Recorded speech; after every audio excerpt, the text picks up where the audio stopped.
Bismillahirrahmanirrahim. Assalamualaikum warahmatullahi wabarakatuh. Alhamdulillahilladzi wa kafa, wassalatu wassalamu ala nabiyil mustafa wa ala alihi wa sahbihi ahlus sidqi wal wafa. Asyhadu an la ilaha illallah wahdahu la syarika lah, wa asyhadu anna Muhammadan abduhu wa rasuluh alladzi la nabiyya ba'dah. Allahumma shalli wa sallim wa barik ala nabiyyina wa habibina wa muallimina sayyidina Muhammad wa ala alihi wa sahbihi wa sallim.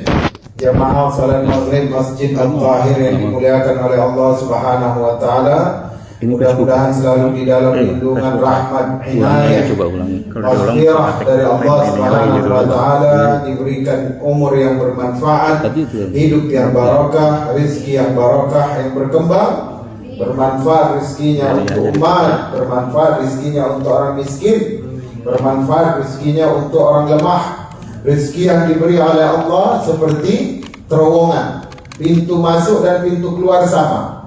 Tapi rezeki yang menjadi penyakit adalah apabila dia seperti kuah, besar pintu masuknya, sebesar lubang tikus pintu keluarnya. Itu dia tidak akan mendapatkan udara yang baik. Jadi kalau sama pintu keluar dengan pintu masuk, rezeki itu menjadi barakah. Dan juga diberikan anak keturunan yang saleh dan salehat, yang kelak nanti menjadi para ulama di bumi Amerika ini, ya Rabb, insyaallah. Jemaah yang dimuliakan oleh Allah Subhanahu wa taala, malam ini kita kaji tasawuf sedikit. Apa itu tasawuf? Tasawuf adalah ilmu yang mengkaji tentang hati manusia. Tujuannya apa? Yaitu agar manusia tidak terlalu terlena dengan kefatamorganaan dunia. Tasawuf pada intinya dulu adalah ilmu yang mengajak manusia untuk hidup secara zuhud. Zuhud itu artinya hidup yang tidak didikte oleh dunia. Apalagi zaman modern ini kita kebanyakan didikte oleh dunia. Terutama ini, mohon maaf para ibu-ibu, banyak sekali didikte dunia.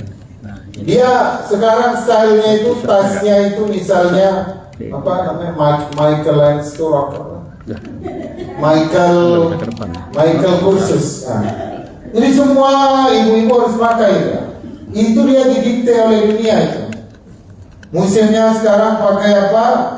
Perhiasan Gucci, Chanel, ya. Tapi semua pengen. Itu namanya selagi ada keinginan untuk sama dengan style dunia, itu namanya dia sedang didikte dunia. Padahal dia yang harus mendikte dunia. Dunia, kamu harus nurut sama ruhku. Ruhku ini suka kepada yang suci, bersih. Ada nggak orang yang bersedekah itu dalam keadaan marah? Nggak ada. Sebaik-baik hati, ya, ini kata psikolog, ketika dia memberi. Sesehat-sehatnya manusia itu karena doa orang lain. Jadi kalau kita lagi memberi ini, Bu, itu hati itu dia dapat asupan kesehatan yang baik. Kalau kita lagi menahan, maka kita sebenarnya telah membuat keadaan hati itu menjadi capek. Capek dia harus jaganya, capek dia harus hitungnya, ya, capek dia harus menambahnya. Minta tambah itu. Kalau udah banyak disimpan, dia minta tambah. Itu sudah fitrah daripada materi dunia. Maka lahirlah sekelompok orang yang dinamakan hidup az-zahidin, orang-orang yang zuhud. Yang mereka gak mau didikte dunia, yang mereka gak mau stylenya itu mengikuti gelombang dunia. Sekarang stylenya lagi apa? Stylenya bapak-bapak mobilnya elektrik. Jadi dia mati-matian menambah jumlah jam kerjanya supaya dapat mobil elektrik, minimal hybrid. Padahal mobil yang lama masih bagus, masih bisa dipakai. Bahkan mobil itu yang membuat dia sholat tepat waktu, tidak terlalu ngoyo dalam dunia.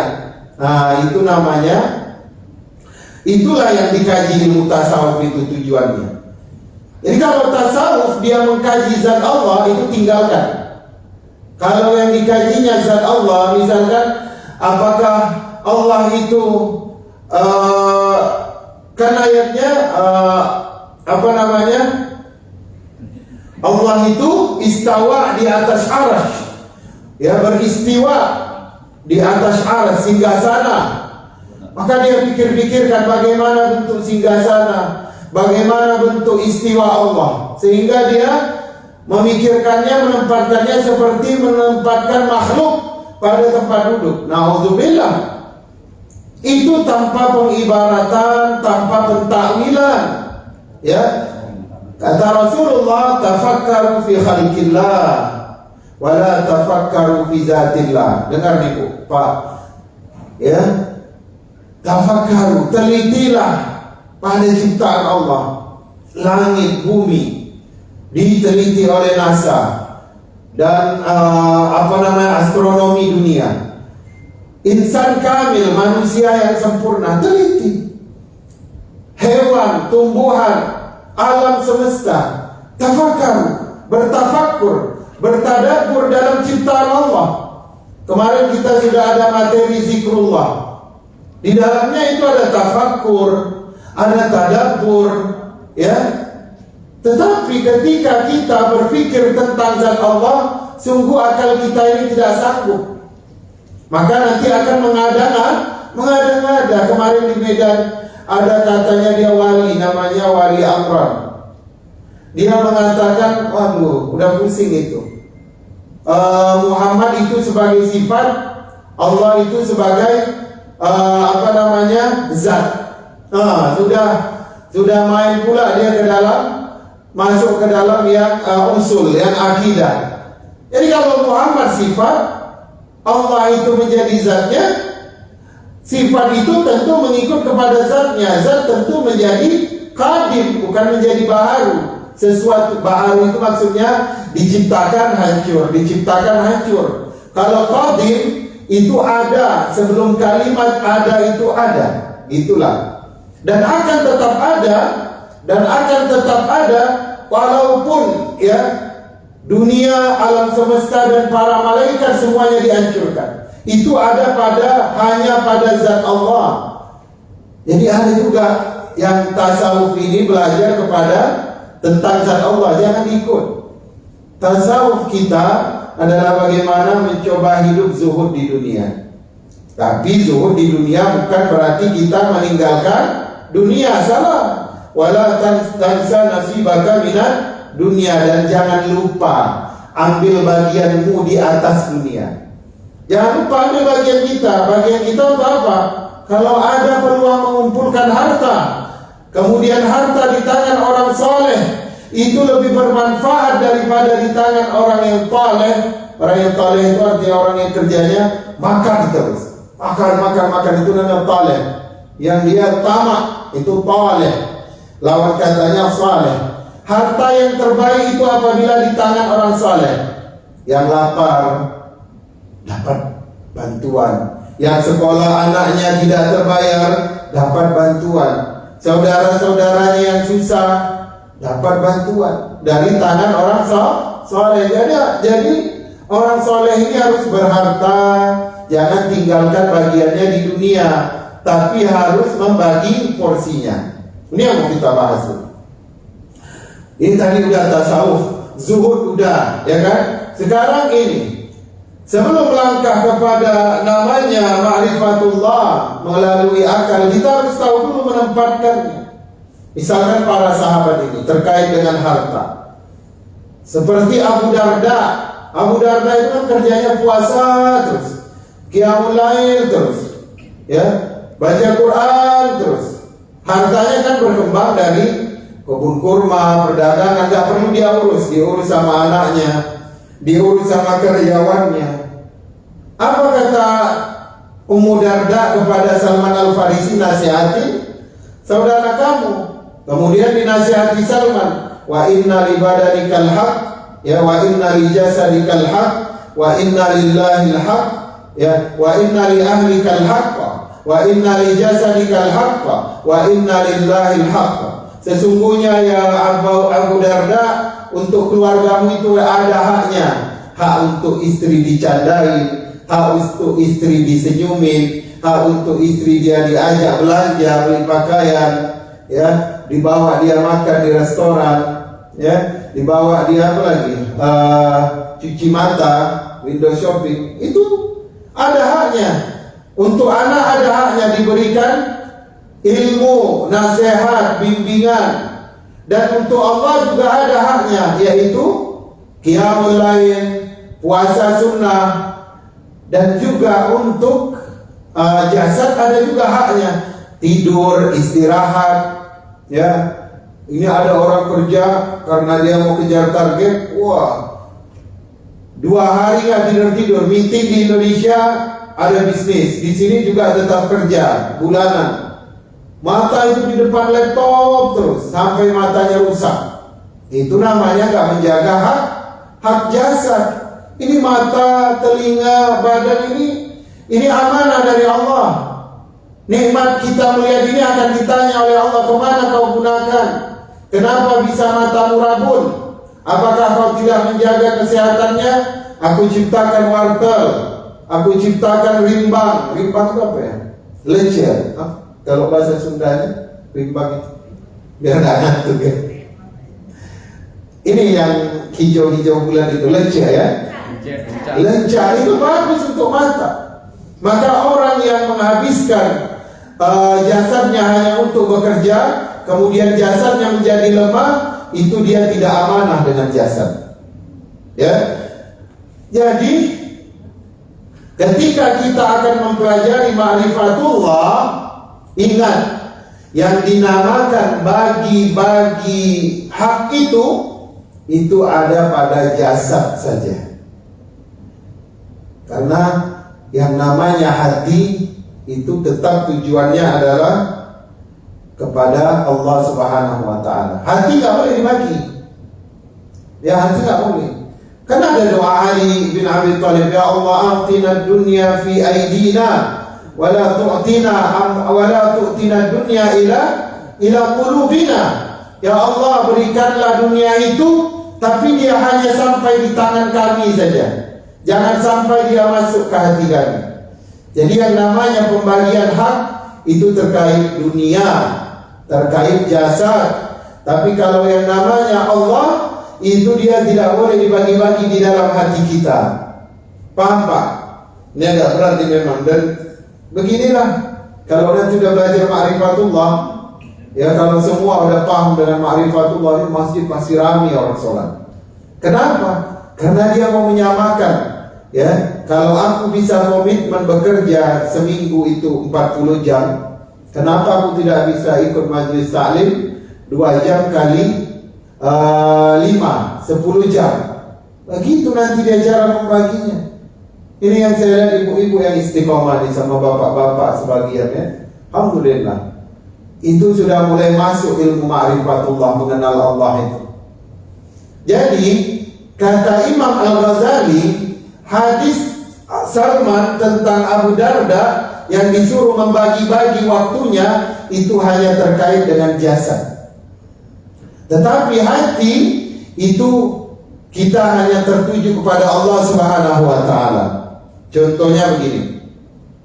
Contohnya doa Ali tadi. Ya Allah, kasih kami dunia, tapi jangan sampai dia masuk ke hati kami. Kalau sudah masuk ke hati, ya, susah dia untuk dikeluarkan, susah untuk dizakatkan, susah untuk untuk membantu orang-orang lemah, susah. Ya, tapi kalau dia hanya tinggal di tangan itu seperti tukang parkir. Ya, pagi itu di Indonesia yang parkiran di BI itu, gedung BI itu mobilnya macam-macam. Dari mulai yang harga 2M sampai harga 200 juta. Ada dipegang semua sama tukang parkir itu. Dilihatinnya tiap hari, dari pagi sampai sore. Ketika sore hari dia ambil lagi, ya, dan dia nggak komplain. Ya silakan, karena ini adalah titipan. Ambil Bu konsep tukang parkir, ya. Kemudian Apa tujuan tertinggi dari hati, tujuan tertinggi dari mengenal Allah itu? Baru nanti kita masuk mengenal Allah dengan akal. Pelan-pelan aja. Ketika ditanya, ya Rasulullah, apa tujuan tertinggi dari keimanan kepada Allah? Ya, kata sahabat, adalah untuk dimasukkan ke dalam surganya Allah Subhanahu wa taala. Kemudian ya dikatakan ya di dalam sebuah hadis bahwasanya Rasulullah mengatakan berjumpa dengan Allah di dalam surga itu adalah nikmat yang tertinggi. Allahu Akbar. Rasulullah ketika berada di Sidratul Muntaha, kata Ummul Mukminin Aisyah, tidak melihat Allah. Rasulullah hanya melihat tirai dari cahaya. Tirai dari cahaya ketika menjemput perintah salat. Nikmat itu belum diberikan kepada Rasulullah, dan sama-sama nikmat itu akan diberikan kepada orang beriman bersama junjungannya baginda Nabi Muhammad di dalam surga. Innakum satarawna rabbakum kama tarawnal qamar fi lailatul badar. Sesungguhnya kalian orang beriman, penduduk surga, akan melihat Allah, akan melihat Tuhan kalian ya di dalam surga dengan jelas sebagaimana melihat bulan di malam purnama. Kalau bulan di malam purnama itu bentuknya sempurna, besar, indah. Begitulah nanti nikmat yang tertinggi bagi orang beriman. Jadi selagi belum masuk ke dalam surga, ya tidak ada namanya kata hati itu dipecah belah. Kemarin sudah kita bahas yang buduna sama yasjuduna. Kita yang bukan para wali Allah ya, yang bukan levelnya bukan pada, kalau wali itu setiap yang beriman, beramal saleh, menjaga diri dari perbuatan haram, mengejar amal saleh yang terbaik, itu udah wali itu sebenarnya. Wali itu bukan yang suka menunjukkan bahwasanya dia bisa menunjukkan kekaromahannya. Karomah ditunjuk-tunjukkan itu bukan wali namanya. Ya, semua kita ini wali Allah selagi kita menjaga halal dan haram, taat kepada Allah. Maksud saya, kadang-kadang kita ini kalau nggak ikut majelis taklim, banyak yang kita sembah sebenarnya. Ya kan? Ya sholat itu pastilah menyembah Allah, tetapi di dalam sholat kadang kebawa juga ya, oh tugas belum selesai. Ya, istri pesan susu, piring kotor belum dicuci nih kan, udah 2 hari ini udah dikejar-kejar sama istri terus ini, bang kapan ini dicuci? Udah belalat katanya. Nah, kemudian apa lagi? Banyak lah. Yang mobil harus masuk bengkel, nanti aduh kena berapa lagi sekali masuk $1.000. Itu banyak dibawa orang di dalam sholat. Itu tidak masuk dalam penyembahan. Tetapi kalau dia sudah berkomitmen ya untuk dunia kerja, kemudian dia tidak mau ditawar oleh, pokoknya kalau urusan kerja nggak boleh ditawar-tawar Ustaz. Maksudnya apa? Kalau memang saya masuknya subuh, ya udah saya nggak bisa subuhnya berjamaah. Kalau udah ngomong begitu itu sebenarnya udah mulai berkurang itu menyembah Allahnya itu. Paham nggak Bu?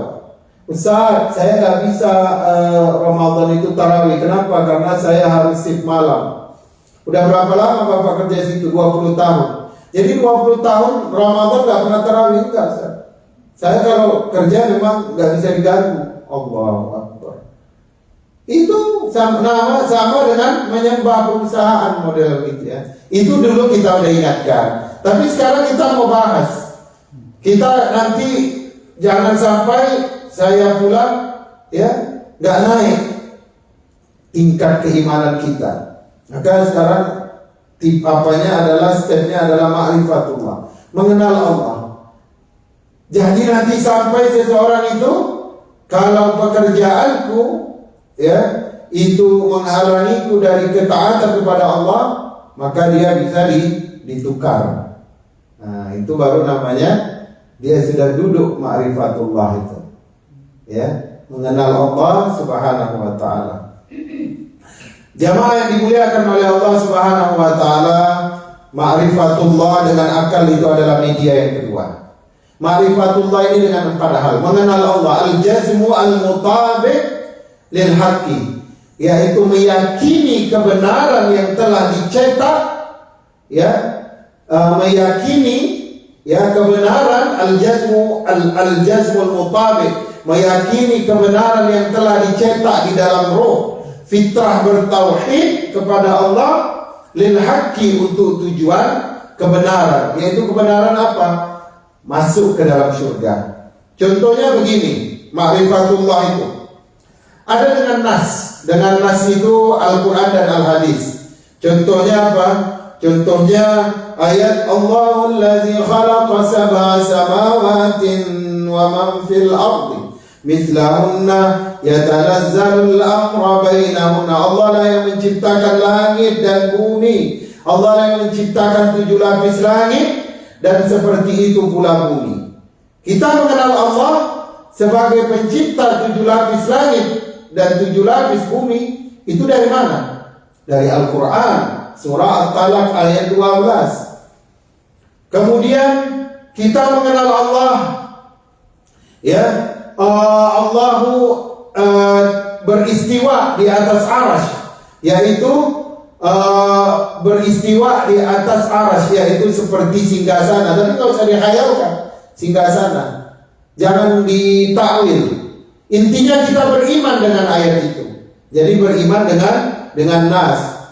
Allah yang menciptakan manusia yang tadinya dari setetes air, kemudian terjadi pembuahan, kemudian menjadi segumpal darah, segumpal daging, kemudian menjadi bentuk yang seperti embrio, kemudian ditiupkan roh. 9 bulan 10 hari dia keluar menjadi anak Adam yang sempurna. Kita tahu dari mana? Surah Al-Mu'minun, ya, ayat 12 sampai dengan ayat 17. Itu beriman, ma'rifatullah, mengenal Allah melalui An-Nas. Ma'rifatullah melalui Asma'ul Husna. Allahu Ar-Rahmanur Rahim, Al-Malikul Quddusis Salamil Mu'min, Al-Muhaimin, Al-Azizul Jabbar, Al-Mutakabbir.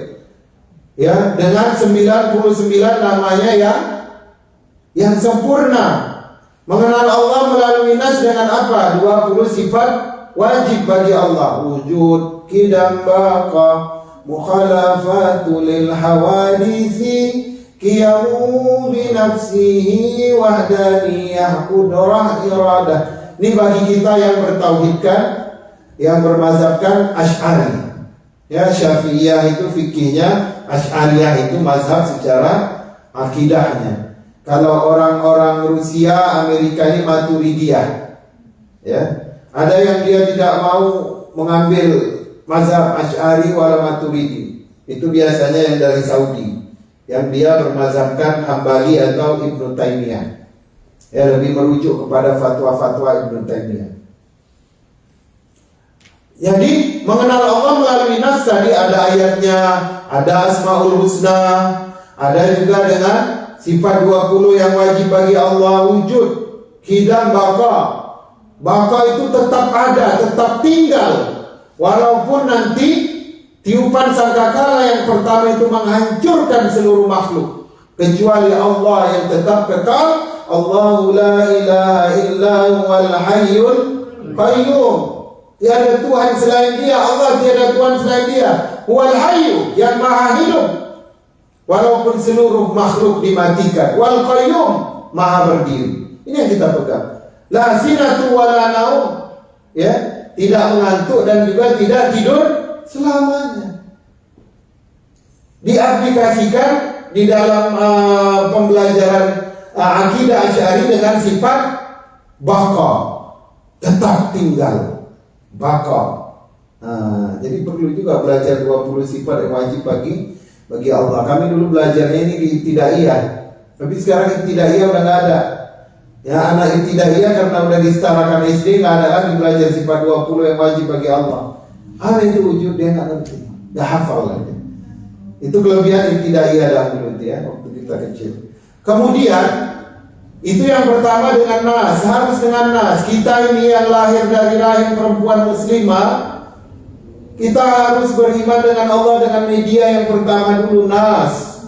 Kecuali dia mu'allaf baru masuk Islam. Dia masuk Islam dengan apa? Ya, dia lihat. Katanya dari penelitian dunia kedokteran, dilihatnya di tangan ini ada jutaan saraf, urat syaraf yang mengalir di situ, darah diatur dengan rapi, tidak saling bertabrakan, tidak saling bercampur antara darah putih dengan darah merah, ya, rapi semuanya, mengalir darah dengan kecepatan yang telah diatur oleh Allah. Ini gak mungkin diciptakan oleh kayu, ini gak mungkin diciptakan oleh batu yang disebut dewa-dewa, ya. Pasti ini diciptakan oleh yang maha menciptakan. Maka dia belajar dapat dia, oh yang ternyata yang paling cocok adalah Islam. Masuklah dia Islam dengan akalnya. Belum sempat dia belajar Al-Quran, tafsir, hadis, akidah, tauhid, meninggal dia. Maka para ulama bersepakat imannya diterima, walaupun dia belum melangkah untuk mempelajari nas Al-Quran dan hadis. Imannya diterima, imannya sah, imannya diterima. Kenapa dia tidak kembali kepada Al-Quran? Karena dia didahului oleh ajal, didahului oleh kematian. Pertanyaannya, bagaimana kalau dia sejak lahir Islam, tapi dia bawa akal terus? Dia nggak pernah dia baca Quran, dia nggak ikut majelis taklim, dia nggak tahu sifat 20 yang wajib bagi Allah. Asmaul Husna dia nggak tahu. Makna Ar-Rahman itu apa? Makna Ar-Rahim itu apa? Padahal Ar-Rahman Allah tuliskan dalam sebuah surah lengkap. Bahkan diajak mereka untuk bersyukur. Fabi ayyi ala'i rabbikuma tukadziban ya Quraisy. Surah yang terakhir diturunkan sebelum Rasulullah hijrah ke Madinah. 13 tahun mereka mengolok-olok agama Allah. Masih Allah turunkan Ar-Rahman, yang maha penyayang, yang rasa sayangnya itu, yang kasih sayangnya itu selalu berada di depan hambanya. Kapan hambanya membutuhkan, Allah memberikan kasih sayangnya, ya. Yang kasih sayangnya itu, ya, Allah. Orang Quraisy beriman tidak menambah kekayaan Allah. Orang Quraisy kafir tidak mengurangi kemuliaan dan kekayaan kerajaan Allah Subhanahu wa ta'ala.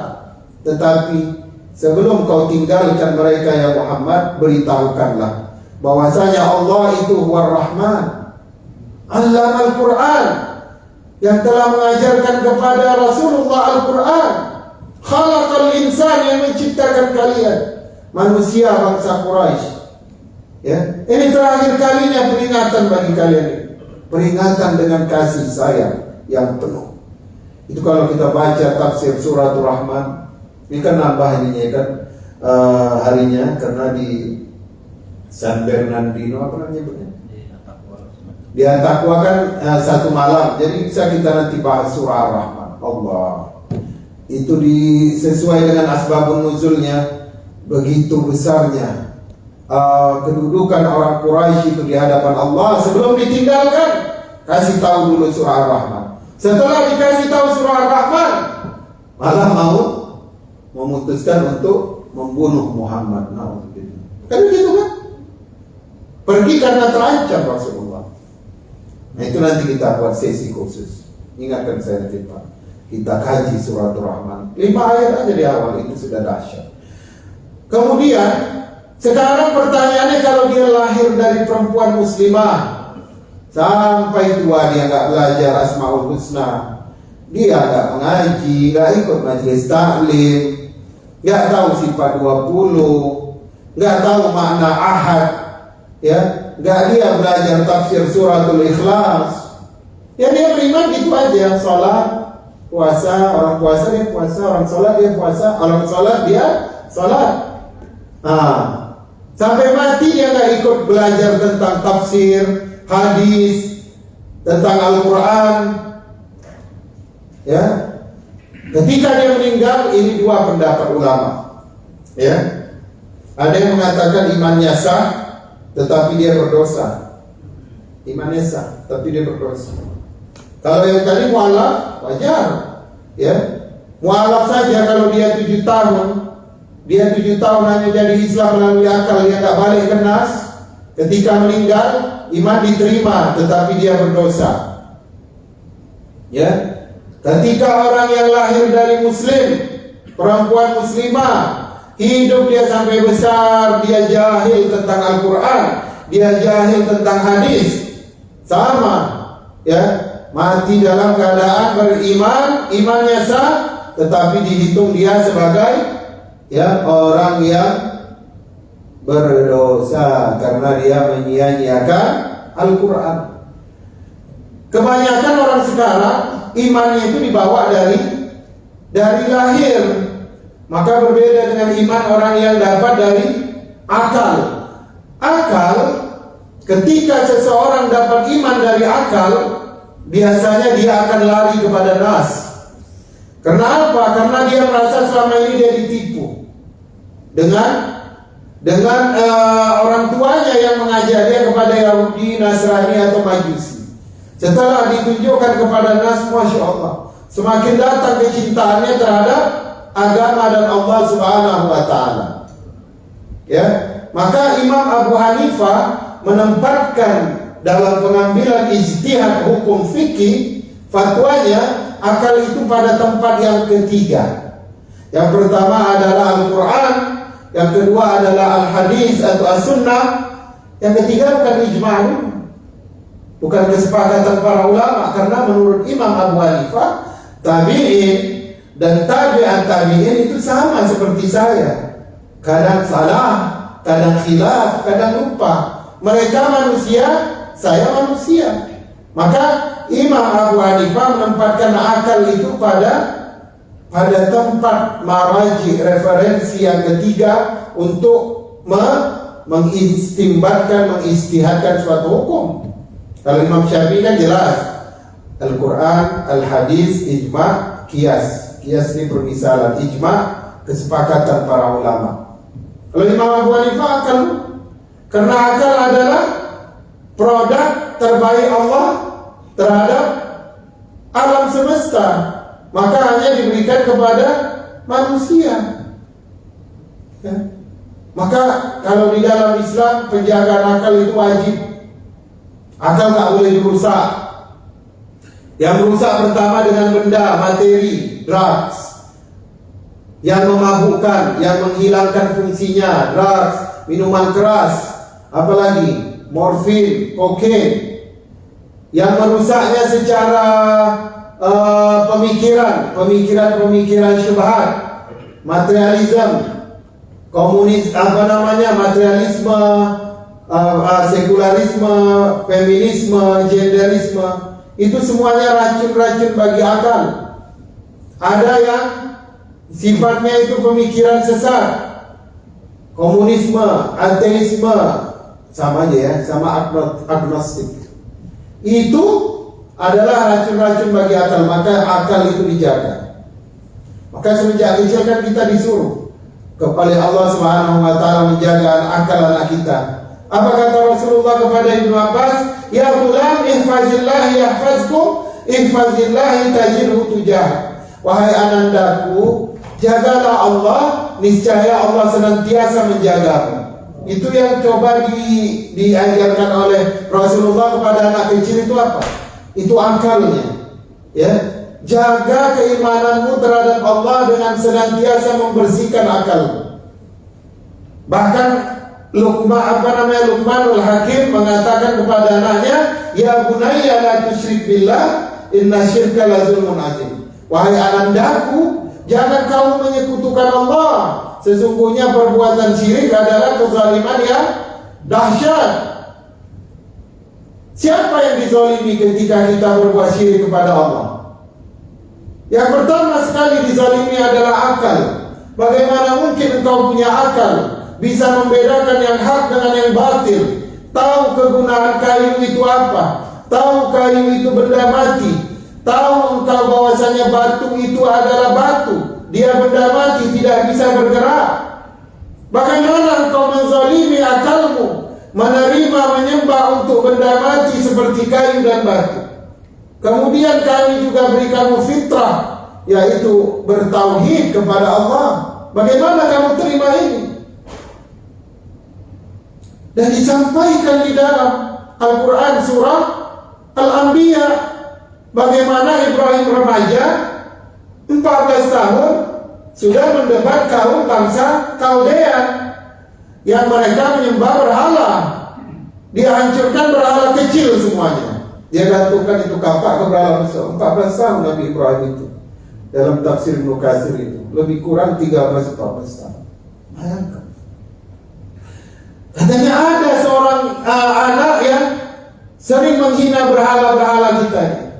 Dia panggillah, Ibrahim, kamu kan yang hancurkan berhala-berhala ini.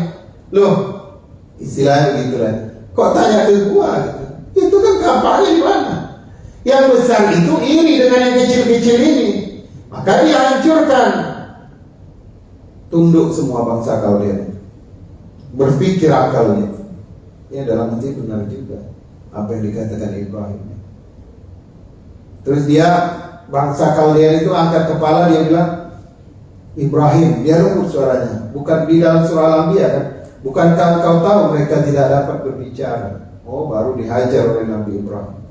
Ya, kalian tahu itu tidak bisa berbicara, dia benda mati. Maka bagaimana mungkin dia yang memberikan kalian rezeki? Bagaimana mungkin dia yang menghidupkan kalian? Ya, tapi yang namanya udah otaknya bebal, malah mereka udah tangkap aja Ibrahim, kita bakar ya. Ya, dibakar karena apa? Karena mengajak orang untuk ya kembali kepada akal yang sofi, akal yang bersih. Maka yang pertama sekali kita didik anak kita ini akal. Akal itu senjata ruh. Kalau akalnya tumpul, maka ruhnya akan ikut. Ya, kalau ruhnya yang mengikut, maka hatinya semua isinya selain Allah lah. Ya, hati itu kan dua aja, Bu. Kalau dia tidak diisi dengan Al-Quran, maka dia terisi dengan hawa nafsu. Ya, wattakhadha ilahahu hawahu, wattakhazahu, dan mereka mengambil hawa nafsu sebagai Tuhannya. Anak-anak muda itu banyak mengambil hawa nafsu sebagai Tuhannya. Apalagi kalau dia tidak dipersiapkan di rumah, dia akan menjadi layar.